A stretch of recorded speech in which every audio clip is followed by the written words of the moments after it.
Elle avait une seule chance d'échapper à la pauvreté, un seul examen qui la séparait d'une bourse d'études médicales complète. Mais un mardi pluvieux à Chicago, Tessa Reynolds a fait un choix qui a détruit son avenir. Elle s'est arrêtée pour sauver une fille mourante dans une ruelle, manquant ainsi le rendez-vous le plus important de sa vie. Elle pensait que tout était fini. Elle pensait qu'elle mourrait en tant que serveuse. Mais elle se trompait. La fille qu'elle avait sauvée n'était pas n'importe qui. C'était la sœur cadette de Ryan Mancini, le capot le plus redouté de la ville. Et lorsqu'une Rolls-Royce Phantom noire comme la nuit s'est arrêtée devant son appartement délabré le lendemain matin, Tessa a compris que sauver une vie pourrait bien lui coûter la sienne. C'est une histoire de dette, de danger et de désir.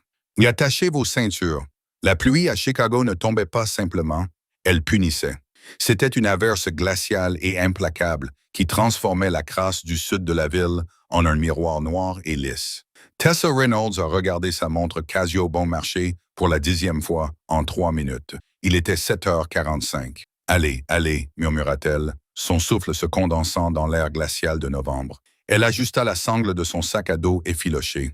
À l'intérieur se trouvait un manuel d'anatomie maintenu par du ruban adhésif, une barre granola froissée et la lettre d'invitation pour l'entretien final à la Feinberg School of Medicine. C'était le moment tant attendu, l'aboutissement de 4 années de double service au Big Ed's Diner. 4 années passées à étudier à la lumière d'une ampoule vacillante dans un studio qui sentait en permanence le moisi. Si elle réussissait cet entretien à 8h30 pile, elle obtiendrait la bourse. Si elle le ratait, elle resterait Tessa la serveuse, la fille avec une vie sans avenir et la montagne de dettes laissée par son père. Le bus était encore en retard. « Tant pis », marmonna-t-elle, la panique lui serrant la poitrine. « Je vais courir. » Il y avait 12 pâtés de maison jusqu'à la station de métro. Tessa se mit à courir, ses baskets usées claquant contre le trottoir mouillé. Elle prit le raccourci derrière 4th Street, qu'elle évitait généralement la nuit, mais qu'elle osa emprunter à la lumière du matin. Elle avançait bien, répétant mentalement ses réponses sur la pathologie cellulaire, quand elle l'entendit. Ce n'était pas un cri. C'était une toux humide et gargouillante. Tessa s'arrêta brusquement, son élan la faisant presque glisser dans un tas de cartons mouillés. Le silence revint dans la ruelle, à l'exception du bourdonnement lointain de la circulation sur la I-90. Elle se dit de continuer à avancer. Elle allait être en retard. Cela ne la regardait pas. Tout sottement, elle regarda à sa gauche. Derrière une benne à ordures rouillée débordant de sacs poubelles, une basket blanche immaculée dépassait. C'était une basket de marque, Balenciaga. Tessa connaissait cette marque uniquement parce que les clients grossiers du restaurant les portaient. « Bonjour », appela Tessa en s'approchant. Pas de réponse, juste un faible gémissement. Tessa laissa tomber son sac à dos dans une flaque d'eau. Elle s'en moquait. Elle contourna la benne à ordures. Une fille, qui ne devait pas avoir plus de 19 ans, était affalée contre le mur de briques. Son manteau en cachemire coûteux était trempé, mais pas seulement par la pluie. Une tache rouge foncée s'étalait rapidement sur son abdomen. Sa peau était couleur cendre, ses lèvres bleues. « Oh mon Dieu !» allaita Tessa en tombant à genoux. Les yeux de la jeune fille s'ouvrirent. Ils étaient terrifiés, vitreux sous le choc. Elle essaya de parler, mais seule une bulle de sang s'échappa de ses lèvres. L'instinct de serveuse de Tessa s'évanouit. Sa formation médicale prit le dessus. Elle examina la jeune fille. Blessure par balle dans le quadrant inférieur droit. Probablement une artère touchée, vu le volume de sang. « Écoute-moi, » dit Tessa, la voix tremblante mais ferme. « Je vais t'aider. Comment tu t'appelles? »« B. Bye. » La jeune fille haletait. « D'accord, B, reste avec moi. » Tessa arracha son écharpe. Ce n'était pas suffisant. Elle examina la blessure de la jeune fille. Il fallait exercer une forte pression. Tessa ouvrit la fermeture éclair de son épais manteau d'hiver, retira sa chemise en flanelle épaisse et la roula en boule. Elle se retrouva vêtue d'un simple t-shirt thermique dans la pluie glaciale, mais elle ne sentait pas le froid. Elle appuya fermement la flanelle contre la blessure par balle.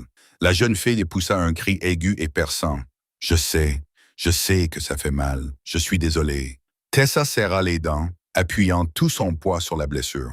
De sa main libre, elle chercha son téléphone à tâtons. 7h58. Elle composa le 911. Urgence. Où vous trouvez-vous? Allié, derrière la 4e et la principale. Victime d'un coup de feu, hémorragie artérielle importante. Elle est en état de choc hypoalmique. Envoyez une ambulance immédiatement. Maman, restez en ligne. La mission est en cours. Le temps d'arrivée est estimé à 12 minutes. 12 minutes? Elle n'a pas 12 minutes, cria Tessa. La jeune fille agrippa le poignet de Tessa avec une force surprenante. Ses ongles étaient manucurés, peints d'un noir de jet parfait. Ne les laissez pas me trouver, murmura-t-elle, les yeux révulsés. Qui demanda Tessa. Qui a fait ça? Les Volov. Ce nom ne disait rien à Tessa. Elle n'était qu'une jeune fille qui essayait d'entrer à la fac de médecine, mais la peur dans les yeux de la jeune fille était primitive. Tessa regarda sa montre. 8h05. Si elle partait maintenant, à cette seconde même, et courait jusqu'à la route principale pour élever un taxi, elle pourrait arriver à l'entretien avec 2 minutes d'avance. Elle regarda la sortie de la ruelle. Elle était juste là. Son avenir, sa fuite. Elle baissa les yeux. La fille relâcha son étreinte sur son poignet. Sa respiration devenait superficielle. Des halètements rapides. Si Tessa renonçait à courir, la fille se viderait de son sang en 3 minutes. Pars. Une voix égoïste dans sa tête hurla. C'est une inconnue. Tu as travaillé toute ta vie pour ça. Tessa regarda à nouveau la sortie. Puis elle regarda le sang qui maculait ses mains. Des mains qui voulaient soigner, pas servir des hamburgers. Bon sang, Tessa sanglota. Elle ne courut pas. Elle se pencha davantage, utilisant ses genoux pour se soutenir. Elle maintint la pression. Elle commença à parler à la jeune fille, lui récitant le tableau périodique, la gardant consciente. L'ambulance arriva à 8h23. Lorsque les ambulanciers prirent le relais, chargeant la jeune fille inconsciente sur la civière, Tessa tremblait violemment, couverte du sang de quelqu'un d'autre, son t-shirt thermique complètement trempé. Un policier tenta de prendre sa déposition. « Avez-vous vu le tireur, mademoiselle? »« Non, » répondit Tessa en claquant des dents. « Je l'ai juste trouvé. » Elle attrapa son sac à dos dans la flaque d'eau. 8h35. Elle avait 5 minutes de retard. Mais peut-être si elle courait. Tessa dépensa ses dernières $20 dans un taxi. Elle arriva au centre médical à 8h50, ressemblant à une suspecte de meurtre. Elle avait du sang sur les mains, les cheveux collés au crâne, et elle tremblait. La réceptionniste, une femme aux cheveux coupés au carré et portant un badge avec le nom Madame Holloway, la regarda avec un dégoût évident. « Je suis ici pour l'entretien avec le docteur Reynolds », haleta Tessa. Il y avait une urgence.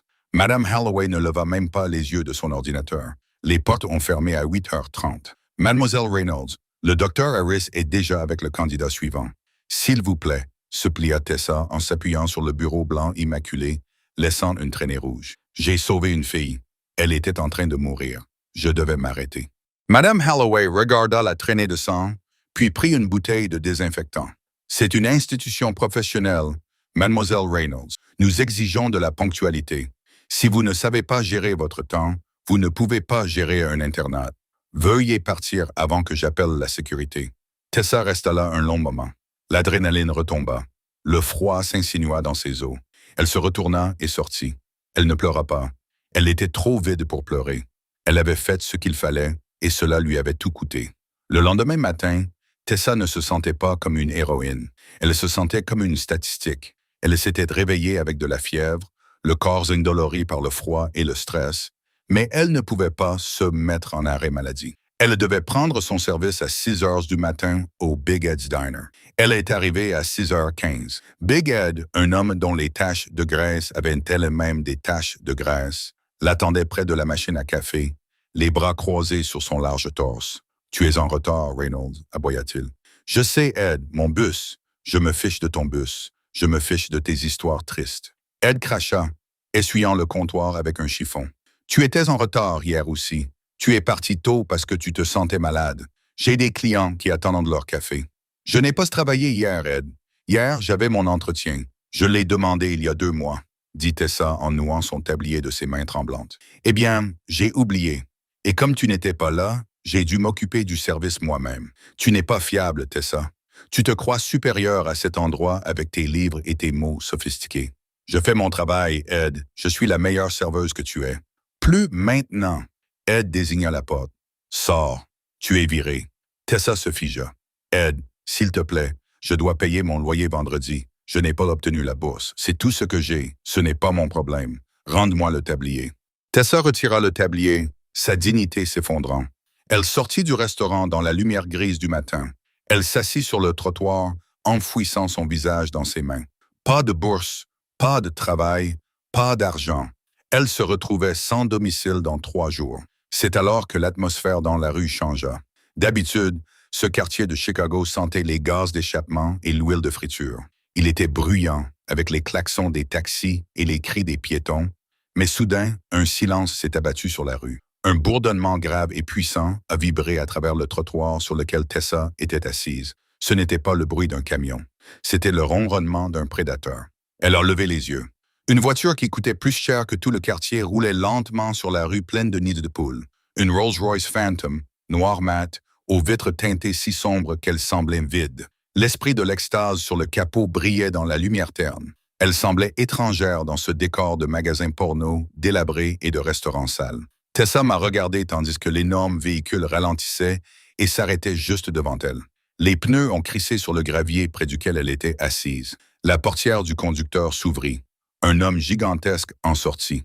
Il devait mesurer au moins 1,95 mètres et portait un costume taillé sur mesure pour cacher des muscles clairement faits pour la violence. Il avait une cicatrice qui traversait son sourcil gauche et portait une oreillette. C'était Silas. Il fit le tour de la voiture, ses mouvements précis, scrutant la rue. Il ignora les piétons bouche bée. Il s'arrêta devant Tessa. Tessa Reynolds. Sa voix était grave, comme du gravier qui crisse. Tessa se leva précipitamment et recula contre le mur de briques du restaurant. « Qui demande? Vous devez venir avec nous. »« Je ne vais nulle part avec vous, » dit-elle en cherchant de l'aide du regard. Mais Ed observait la scène depuis la fenêtre, l'air terrifié. Les gens dans la rue détournaient le regard. Ils savaient ce que cette voiture signifiait. Ils savaient qui étaient ces gens. « Ce n'était pas une demande, » dit Silas calmement. Il ouvrit la portière arrière. Tessa regarda à l'intérieur de la voiture. Assis là, baigné dans la douce lueur de l'éclairage d'ambiance intérieure de la voiture, se trouvait un homme.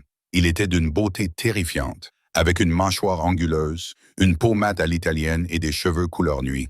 Il portait un costume 3 pièces gris anthracite qui semblait être en soie italienne. À son poignet se trouvait une montre P.C. Philippe Nautilus qui brillait dans la pénombre, mais ce sont ses yeux qui ont figé Tessa. Ils étaient gris acier, froid et calculateur.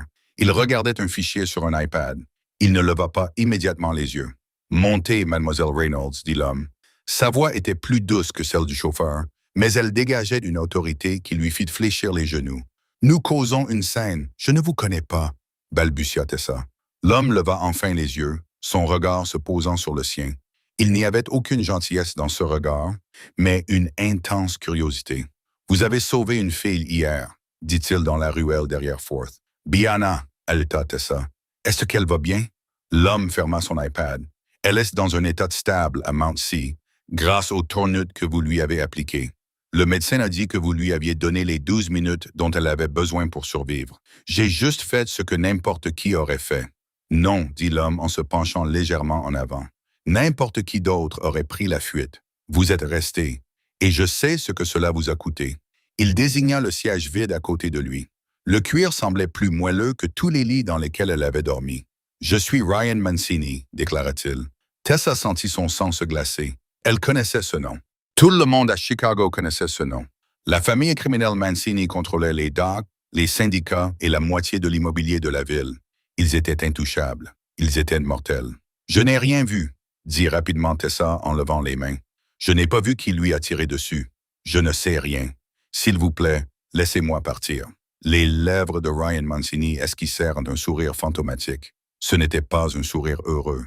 C'était le sourire d'un loup qui avait trouvé un agneau avec des dents. « Si je voulais votre mort, mademoiselle Reynolds, Silas vous aurait déjà brisé le cou avant que vous ne vous leviez du trottoir, » dit Ryan. « Je ne menace pas ceux qui sauvent mon sang. Je m'occupe des dettes et je vous en dois une importante. » Il tapota à nouveau le siège. « Montez.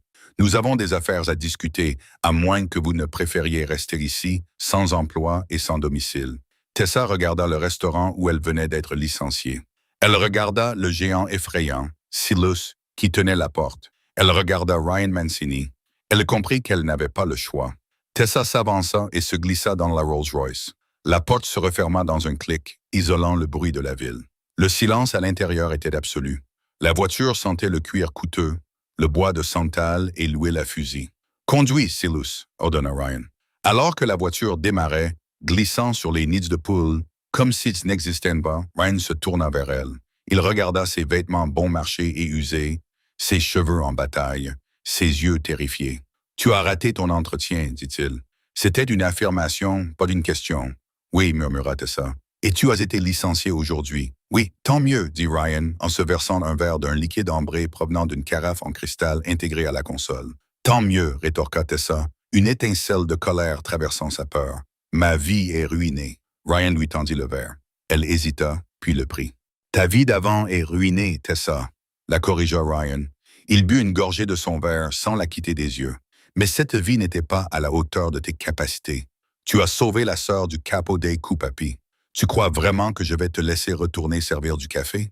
Il se pencha en arrière, les ombres des bâtiments qui défilaient vacillant sur son visage. Tu voulais être médecin. Tu voulais sauver des vies? Demanda Ryan d'une voix grave et menaçante. Bienvenue dans la famille, Tessa, parce qu'à partir d'aujourd'hui, tu m'appartiens. La sortie de la ville ressemblait à un cortège funèbre pour l'ancienne vie de Tessa. La Rolls-Royce Phantom glissa silencieusement sur la I-94, laissant derrière elle la saleté du sud de la ville, alors qu'il se dirigeait vers le nord, en direction de Lake Forest. Pendant les 20 premières minutes, le silence régna dans l'habitacle. Ce n'était pas un silence paisible. Il était lourd, étouffant, comme l'air avant un orage. Ryan Mancini se remit à lire son dossier, le visage impassible. Tessa resta figée, serrant le verre de whisky en cristal qu'elle n'avait pas touché.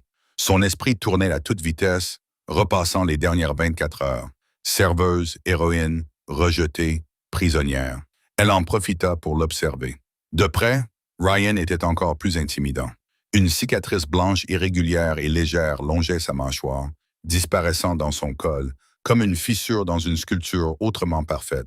Il sentait la pluie et quelque chose de plus sombre, comme du bois brûlé. « C'est impoli de regarder, mademoiselle Reynolds, » dit Ryan sans lever les yeux de son iPad.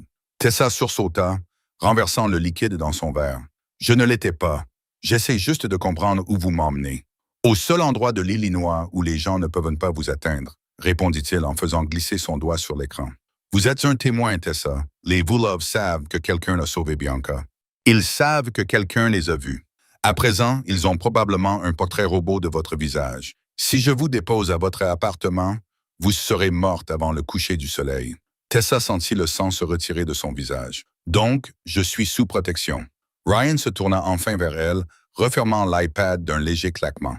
Ses yeux gris plongèrent dans les siens. « Vous êtes sous ma protection. Il y a une différence. La police vous protège parce que c'est la loi. Je vous protège parce que vous êtes un atout. » La voiture ralentit lorsqu'ils quittèrent la route principale pour s'engager dans une allée privée sinueuse bordée de chênes centenaires. Ils s'approchèrent d'un portail qui ressemblait davantage à l'entrée d'une forteresse médiévale qu'à celle d'une maison. Il mesurait 6 mètres de haut, était surmonté de pointes en fer noir et flanqué de tours de garde en pierre.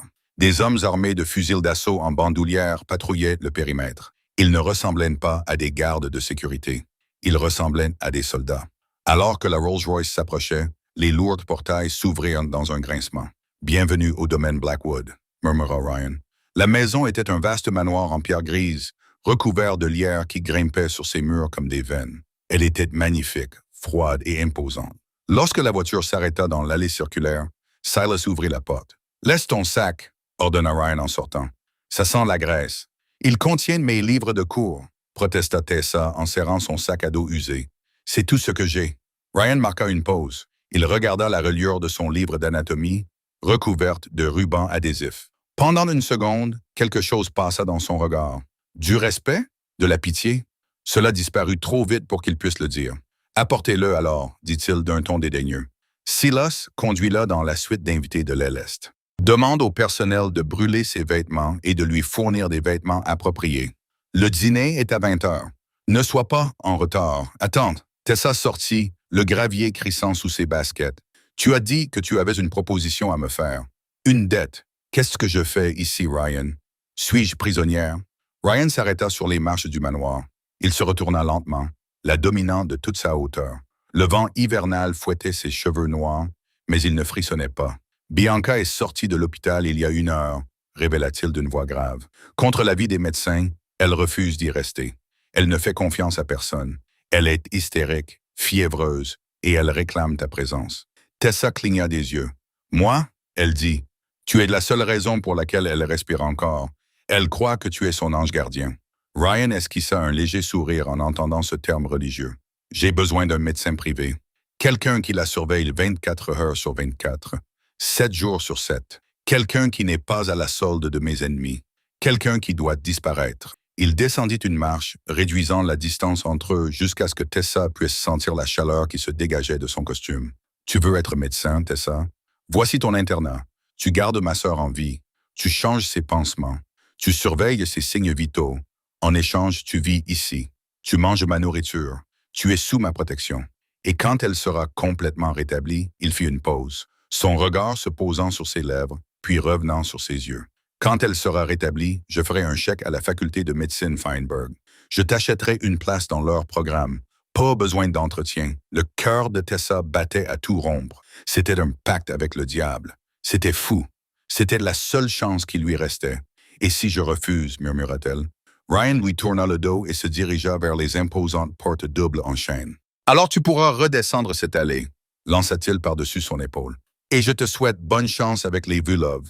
La chambre où Silas la conduisit était plus grande que tout l'appartement de Tessa. Elle avait des baies vitrées donnant sur le lac Michigan agité par la tempête, un lit à baldaquin recouvert de coton égyptien et une salle de bain en marbre et or. Sur le lit se trouvait une élégante robe en soie bleu marine et une paire de pantoufles douces. Tessa prit une douche, frottant sa peau pour enlever l'odeur du restaurant et de la ville. Elle regarda l'eau sale s'écouler dans le siphon, avec l'impression de laver l'ancienne Tessa. Lorsqu'elle enfila la robe en soie, celle-ci lui allait parfaitement. Trop parfaitement. Avait-il deviné sa taille? On frappa à la porte. Mademoiselle Reynolds. C'était une femme de chambre, une femme âgée au regard bienveillant. Monsieur Mancini vous demande de vous rendre immédiatement dans la chambre de Mademoiselle Bianca. Tessa suivit la femme de chambre à travers les couloirs labyrinthiques. La maison était calme, la moquette épaisse étouffant leurs pas, mais la tension était palpable. Chaque ombre semblait cacher un garde. Ils arrivèrent devant une double porte gardée par 2 autres hommes. Ils firent un signe de tête à la femme de chambre et ouvrirent les portes. La pièce sentait l'antiseptique et les lys frais. Elle avait été transformée en une suite d'hôpital haut de gamme. Les moniteurs émettaient des bips rythmiques. Un pied à perfusion se trouvait à côté d'un immense lit à baldaquin. Bianca Mancini semblait toute petite au milieu des oreillers. Sa peau était pâle. Ses cheveux noirs formaient une couronne autour de sa tête. À côté d'elle se tenait un homme petit et dégarni, portant des lunettes à monture métallique. Le docteur Rousseau, le médecin de famille de longue date. Ryan se tenait près de la fenêtre, dos à la chambre, regardant la pluie tomber. C'est ridicule, Ryan. Le docteur Rousseau s'énervait en vérifiant le dossier de Bianca. Cette fille est serveuse. Elle n'a pas de diplôme. Elle est un handicap. Elle m'a sauvé la vie, dit Bianca d'une voix rauque depuis son lit. Sa voix était faible, mais ses yeux, sombres comme ceux de ses frères, étaient féroces. Ryan se retourna lorsque Tessa entra. Son regard se posa sur elle, vêtue d'une robe en soie bleue, s'attardant une fraction de seconde avant de se durcir. « Docteur Rousseau, dit calmement Ryan, Tessa est là pour m'assister. Vous la tolérerez. » « M'assister, ricana Rousseau. Il se tourna vers Tessa, la regardant de haut. « Dites-moi, infirmière, quel est le protocole antibiotique actuel pour une perforation intestinale avec risque de septicémie? » Tessa se redressa. Elle était peut-être pauvre. Elle avait peut-être peur, mais elle connaissait sa médecine. Elle avait passé 4 ans à mémoriser tous les manuels qu'elle pouvait voler ou emprunter. À large spectre dans un premier temps, dit Tessa d'une voix claire. Paparilin tazobactum, probablement associé à un antibiotique anaérobie. Mais compte tenu de l'environnement dans lequel elle a été trouvée, une ruelle sale, je m'inquiéterais pour Mirasur ou Pseudomonas. Je recommanderais d'ajouter immédiatement du Venkemi. Rousseau cligna des yeux. Il ne s'attendait pas à une réponse. Réponse de manuel, grommela Rousseau. Mais la vie réelle n'est pas un manuel. Je m'occupe d'elle, c'est suffisant. Tessa passa devant lui pour se diriger vers le lit. Elle regarda Bianca. La jeune fille transpirait. Tessa posa doucement le dos de sa main sur le front de Bianca. Elle était brûlante. « Salut, Bi, murmura Tessa. Bianca parvint à esquisser un faible sourire. « Tu es venu? Je t'avais dit que j'aiderais. » Tessa regarda le moniteur. Fréquence cardiaque 110, légèrement tachycardique. Elle regarda la perfusion. Puis elle regarda la poche de drainage de la plaie. Le liquide était trouble. Tessa fronça les sourcils. Elle se dirigea vers le pansement sur le ventre de Bianca. « Ne touche pas à ça, s'écria Rousseau. Je viens de le changer. Ça sent mauvais, dit Tessa en reniflant l'air près de la plaie. Ça sent bon, comme l'amande. N'importe quoi, dit Rousseau en lui faisant signe de s'éloigner. C'est l'iode. Non, insista Tessa. Elle regarda Ryan. Je dois ouvrir le pansement maintenant. N'y pense même pas. Rousseau s'avança. Ryan, contrôle ce chien errant. Ryan ne bougea pas. Il observa Tessa. Il vit la détermination dans ses yeux, la même détermination qu'elle avait dans la ruelle lorsqu'elle était couverte de sang. « Fais-le !» dit Ryan. « Viens !» cria Rousseau. « Je l'ai dit !» La voix de Ryan était comme un coup de fouet. Tessa n'hésita pas. Elle enfila une paire de gants provenant du chariot et retira délicatement l'adhésif. Bianca poussa un cri de douleur. « Désolé, désolé !» murmura Tessa. Elle souleva les lambeaux. Sous la plaie, les bords étaient rouges et enflammés, mais c'était le liquide qui la terrifiait. Ce n'était pas seulement du pus, c'était vert. « Pseudonos !» dit Tessa, essoufflée. C'est une infection et elle se propage rapidement. Regardez les stries. Elle désigna de fines lignes rouges qui s'éloignaient de la plaie et remontaient le long du torse de Bianca. « La septicémie s'installe, dit Tessa en se tournant vers Rousseau. Votre traitement ne fonctionne pas. Elle est résistante. Nous devons changer d'antibiotique et débrider cette plaie immédiatement. Sinon, elle va entrer en choc septique cette nuit. » Rousseau pâlit. Il regarda la plaie et comprit qu'elle avait raison. La pièce devint silencieuse. Le seul bruit était celui du moniteur qui bipait de plus en plus vite. Bip, bip, bip. Ryan s'approcha du lit. Il regarda les stries rouges sur la peau de sa sœur. Puis il regarda le docteur Rousseau. « Vous avez dit qu'elle était stable, » dit Ryan doucement. C'était le son le plus terrifiant que Tessa ait jamais entendu. L'infection a dû s'aggraver rapidement. C'est imprévisible, balbutia Rousseau en reculant. Ryan se tourna vers Silas qui se tenait près de la porte. Il fit un signe de tête presque imperceptible. Silas s'avança et attrapa le docteur Rousseau par le bras. « Faites-le sortir de ma vue, » ordonna Ryan, « avant que je ne le tue devant ma sœur. » Alors que Rousseau était traîné dehors, protestant et suppliant, Ryan concentra toute son attention sur Tessa. L'atmosphère de la pièce changea. Le rapport de force avait changé.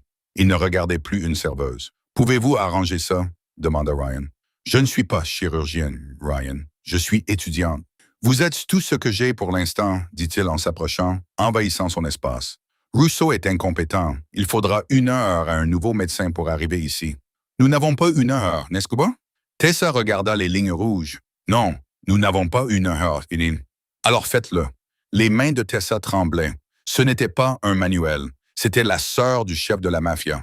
Et si elle ratait son coup, Silas ne la traînerait pas dehors. Il l'enterrerait. « J'ai besoin d'un scalpel, » dit Tessa, la voix tremblante mais résolue. « J'ai besoin d'une irrigation saline et du Vanker Me.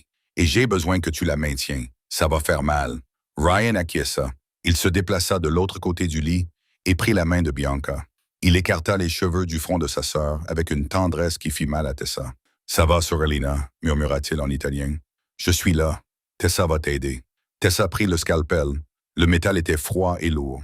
Elle prit une profonde inspiration, faisant abstraction de la chambre luxueuse, des gardes et de l'homme terrifiant qui observait chacun de ses gestes. Elle se concentra sur la peau, sur l'infection, sur son travail. Alors qu'elle pratiquait la première incision pour drainer l'infection, elle sentit le regard de Ryan posé sur elle.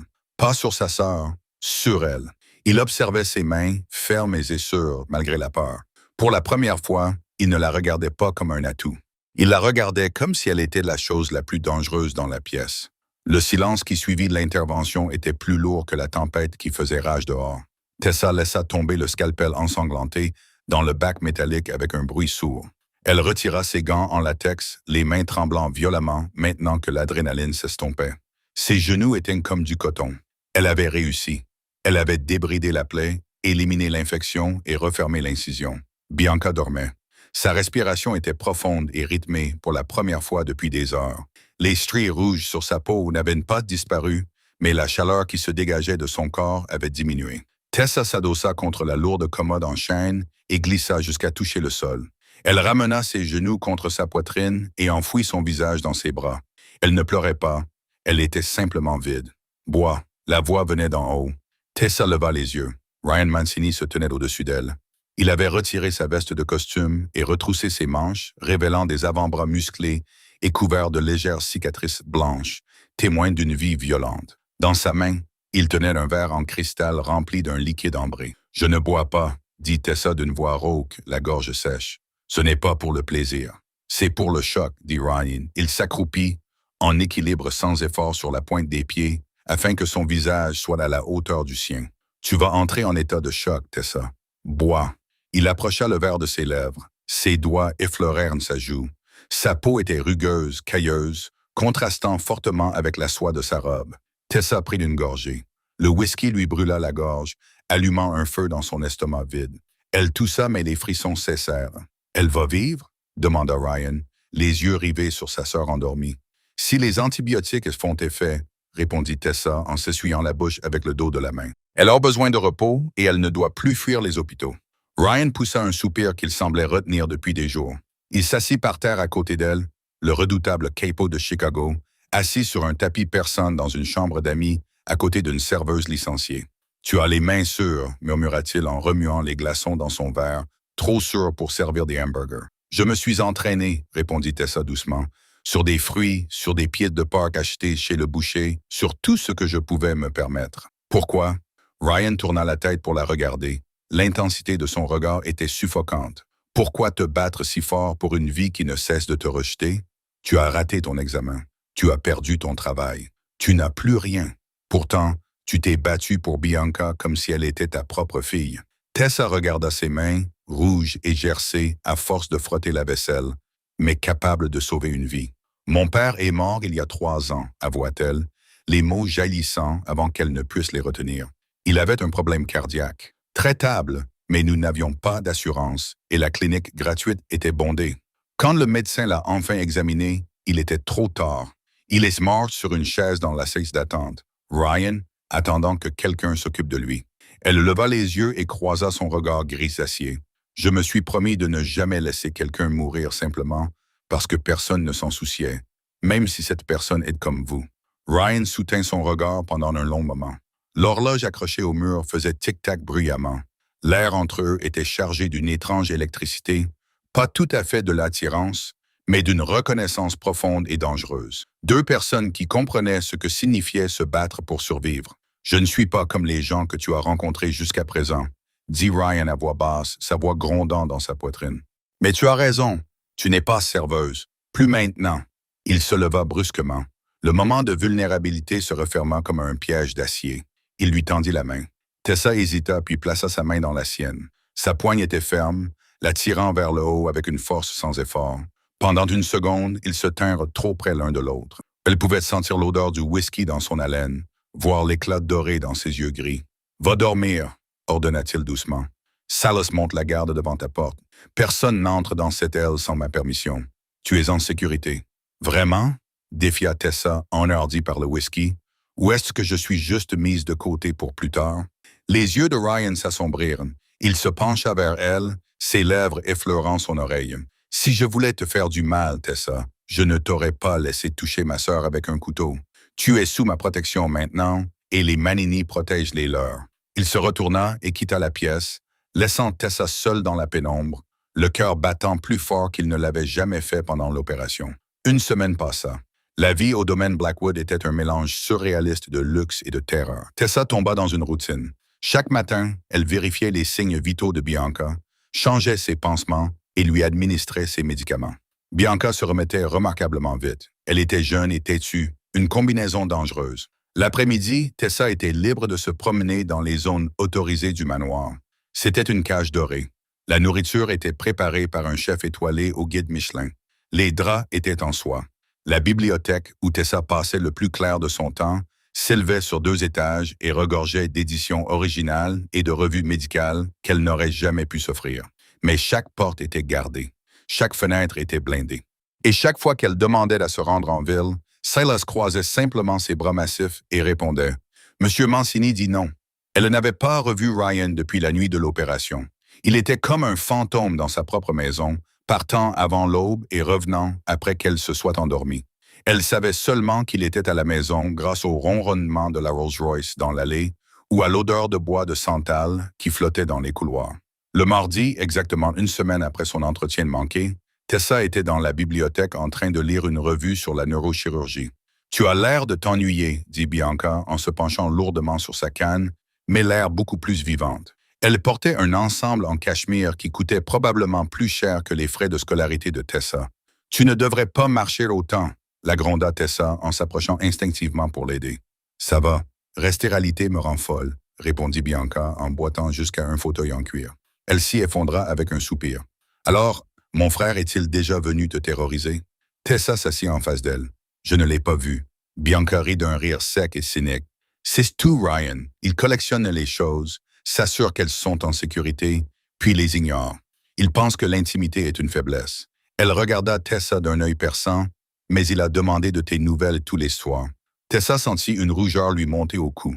Il s'inquiète juste que ton infirmière démissionne. Ryan ne s'inquiète pas. Il élabore des stratégies, corrigea Bianca. Et tu fais partie de la stratégie maintenant.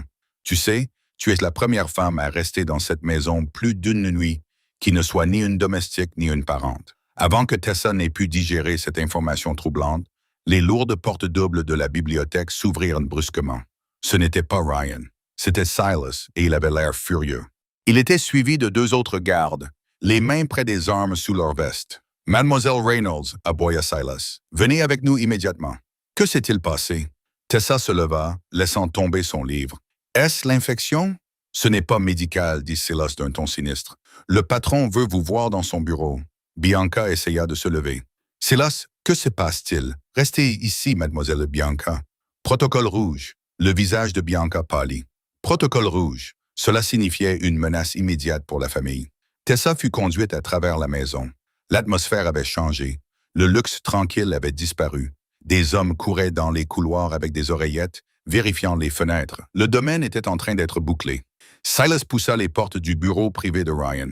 La pièce était sombre, éclairée uniquement par la cheminée et la lueur des écrans d'ordinateur. Ryan se tenait derrière un imposant bureau en acajou. Il agrippait le bord du bureau si fort que ses jointures étaient blanches. Sur le bureau se trouvait un petit paquet en carton brun. Il avait l'air innocent, le genre de boîte que l'on reçoit d'Amazon. « Ryan » murmura Tessa. Il leva les yeux. Son visage était le masque d'une fureur glaciale. Mais derrière ce masque, Tessa vit autre chose. De la peur, pas pour lui-même. « Je pensais les avoir maîtrisés », dit Ryan d'une voix mortellement calme. « Je pensais que si je te gardais ici derrière les grilles, ils ne te trouveraient pas. »« Qui? »« Les Volof », dit-il en montrant la boîte. Elle a été livrée à la porte d'entrée il y a 5 minutes par un coursier qui ne savait pas ce qu'il transportait. Tessa s'avança, le cœur battant. « Qu'est-ce que c'est? Ouvre-la, dit Ryan. Tu dois voir la réalité de ta situation. » Tessa tendit les mains tremblantes. Elle ouvrit les rabattes de la boîte. À l'intérieur, niché dans du papier de soie noire, se trouvait un objet blanc. C'était un stéthoscope, mais il n'était pas neuf. Il était vieux, en plastique bon marché. C'était son stéthoscope, celui qu'elle gardait dans son casier au restaurant pour étudier pendant ses pauses. Une photo était enroulée autour du pavillon. Tessa la prit. C'était une photo prise de loin avec un téléobjectif. Elle montrait Tessa assise dans la bibliothèque du domaine Mancini en train de lire un livre. La photo avait été prise la veille et les mots « Dr. Death, nous te verrons bientôt » étaient écrits en rouge au marqueur épais dessus. Tessa laissa tomber la photo comme si elle la brûlait. Elle trébucha en arrière. Il m'observait ici, à l'intérieur de la maison. « Un drone? » grogna Ryan en contournant le bureau. Ils ont fait voler un micro-drone au-delà des capteurs périmétriques. « C'est un message, Tessa. Ils savent que tu es ici. Ils savent que tu as sauvé Bianca. Et maintenant, ils t'ont repéré. » Il s'arrêta devant elle et lui saisit les épaules. Sa poigne était ferme, la clouant sur place. Ils ont envoyé ça pour me dire que mes murs ne sont pas assez hauts. » Ryan siffla. « Ils veulent me faire paniquer. Ils veulent que je te mette dehors pour pouvoir t'abattre dans la rue. Je dois partir, balbutia Tessa, les larmes lui piquant les yeux. Si je reste, ils viendront te chercher. Ils reviendront chercher Bianca. » « Non !» cria Ryan en la secouant légèrement. « Si tu pars, tu seras morte dans l'heure qui suit. Tu ne comprends pas? Tu n'es plus serveuse, Tessa. Tu es un témoin contre le brat le plus violent du Midwest. » Il la tira vers lui jusqu'à ce que sa poitrine heurte la sienne. Il était en colère, terrifiant et extrêmement protecteur. « Tu es à moi maintenant, » jura Ryan, sa voix se transformant en un grognement sauvage. « Et je ne laisse personne toucher à ce qui m'appartient. »« Alors, qu'est-ce qu'on fait? » pleura Tessa. « On ne peut pas se cacher éternellement. » L'expression de Ryan changea. La panique disparut, remplacée par une détermination froide et calculatrice. Le loup était de retour. « Non, nous ne nous cacherons pas, » dit Ryan en essuyant une larme sur sa joue avec son pouce. S'ils veulent te voir, Tessa, nous les laisserons te voir. Il se dirigea vers un coffre-fort encastré dans le mur, tourna le cadran et en sortit un écrin de velours noir. Il se retourna vers elle. Demain soir, c'est le gala d'hiver du gouverneur. Tout le monde sera là. La police sera là. La presse sera là. Il ouvrit la boîte en velours. À l'intérieur se trouvait un collier de diamants, si gros qu'il ressemblait à des éclats de glace. « Nous y allons », déclara Ryan, non pas en tant que témoin et protecteur, mais en tant que Ryan Mancini et sa fiancée. Tessa resta bouche bée. Sans quoi, les Vulov ne te toucheront pas devant les caméras si tu es la future Madame Mancini, dit Ryan les yeux brillants. Nous allons entrer dans la fosse au lion, Tessa, et tu vas sourire. La robe était rouge, pas d'un rouge cerise vif et joyeux, mais d'un rouge sang profond qui scintillait comme du liquide sous les lumières du lustre de la suite principale. Elle était dos nu, audacieuse, et coûtait plus cher que la maison d'enfance de Tessa. Tessa se tenait devant le miroir en pied, reconnaissant à peine la femme qui la regardait. Ses cheveux, habituellement attachés en un chignon désordonné pour servir aux tables, tombaient en cascade sur ses épaules, savamment coiffés en boucle. Autour de son cou se trouvait le lourd collier de diamants que Ryan avait pris dans le coffre-fort, le Mancini Ice. « Respire », murmura-t-elle à son reflet. « Ce n'est qu'un rôle. Tu ne fais que jouer un rôle. » La porte s'ouvrit derrière elle. Ryan entra et, l'espace d'un instant, l'air sembla se raréfier dans la pièce. Il portait un smoking noir taillé à la perfection. Sa chemise blanche immaculée contrastait avec sa peau bronzée. Il s'arrêta net lorsqu'il la vit. Ses yeux, d'ordinaire froids et calculateurs, s'assombrirent. Il s'avança lentement vers elle, tel un prédateur traquant sa proie, s'arrêtant à quelques centimètres d'elle. « Tu es magnifique », dit-il d'une voix rauque, cherchant ses mots. « Mortel. J'ai l'impression d'être une imposteur », admit Tessa, les mains légèrement tremblantes tandis qu'elle lissait la soie. « Ryan, je suis serveuse. Je sers du café. Je n'ai pas ma place au gala du gouverneur. » Ryan tendit les mains, ses mains chaudes agrippant ses bras nus. Ce contact lui envoya une décharge électrique qui n'avait rien à voir avec la peur. « Ce soir, tu n'es pas serveuse, » dit-il fermement. « Ce soir, tu es la femme qui a mis la famille Mancini à genoux. Tu as sauvé Bianca. Cela fait de toi une reine dans mon monde. Relève la tête. » Elle obéit. « Les Volkov vous observeront, » continua-t-il en traçant du pouce la ligne de sa mâchoire. « Si vous avez l'air effrayé, ils attaqueront. Si vous donnez l'impression de régner sur la salle, ils hésiteront. Pouvez-vous le faire? » Tessa pensa à la fille qui mourait dans la ruelle. Elle pensa à l'opération qu'elle avait pratiquée avec un pistolet pointé sur sa tête. Elle pensa au père qu'elle n'avait pas pu sauver. « Oui, » murmura-t-elle. « Bien. » Ryan lui offrit son bras. « Alors allons déclencher une guerre. » Underscore, underscore, underscore, underscore, underscore, underscore, underscore, underscore, underscore, underscore. La grande salle de bal du Palmer House Hilton était remplie de vieilles fortunes, de politiciens corrompus et d'hommes dangereux vêtus de costumes coûteux. Lorsque les portes s'ouvrirent pour Ryan Mancini, la salle se tut. Tessa sentit le poids d'une centaine d'escaliers. Elle serra plus fort le bras de Ryan. Il recouvrit sa main de la sienne, tel un ancrage silencieux dans la tempête. Ils descendirent le grand escalier sous les flashs aveuglants des appareils photo. « Souris », murmura Ryan sans bouger les lèvres. « Tu es la femme la plus heureuse de Chicago. » Tessa esquissa un sourire. Il était fragile au début, mais alors qu'il se frayait un chemin à travers la foule, la présence de Ryan lui servait de bouclier. Il la présenta au juge et au sénateur avec une fierté possessive qui semblait terriblement réelle. « Voici Tessa », disait-il, « ma fiancée. » Puis la foule s'écarta. Près de la fontaine à champagne se tenait un homme au teint pâle, aux yeux bleus glaciers et au sourire qui ne les atteignait pas. Victor Volkov, l'homme dont la famille avait abattu Bianca, l'homme qui avait envoyé le drone. Il s'avança vers eux, flanqué de 2 gardes du corps. La tension dans la pièce monta d'un crâne. La musique sembla s'estomper. « Ryan, » dit Victor d'une voix douce et teintée d'accent, « je ne savais pas que tu avais invité des gens. » Son regard se posa sur Tessa. C'était une violation.